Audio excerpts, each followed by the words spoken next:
Nakahiligan na ng pamilya ni Alessandra ang pagtugtog at pagkanta. Pero bukod sa musika, nakahiligan ni Alessandra ang sports gaya ng taekwondo at taiji. I actually just started wushu po 1 year ago lang po. And I had my basics po because of taekwondo. It's very similar po to taekwondo, pero it's different also at the same time. Opo. And nakatulong po yung taekwondo sa ko po ng basics sa wushu. Katunayan, second dan black belter na ito noong 6 na taong gulang pa lamang siya. Sa pagbubukas ng Batang Pinoy 2023, naging kinatawan siya ng Baguio City sa wushu event. Training po, consistent training.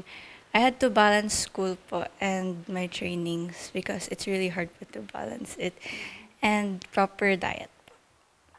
At noong December 24, regalo niya sa kanyang pamilya at sa lungsod ng Baguio ang nasungkit nitong 2 gintong medalya sa kategorya ng taiji.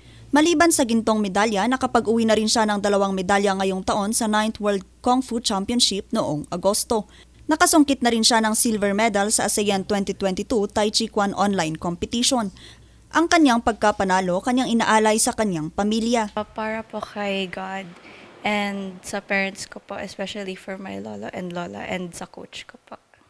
Pagkatapos ng Batang Pinoy, muling naghahanda si Alessandra sa pagsabak nito sa mga kompetisyon sa iba't ibang bansa. Vanessa Bugtong para sa Luzon Headlines.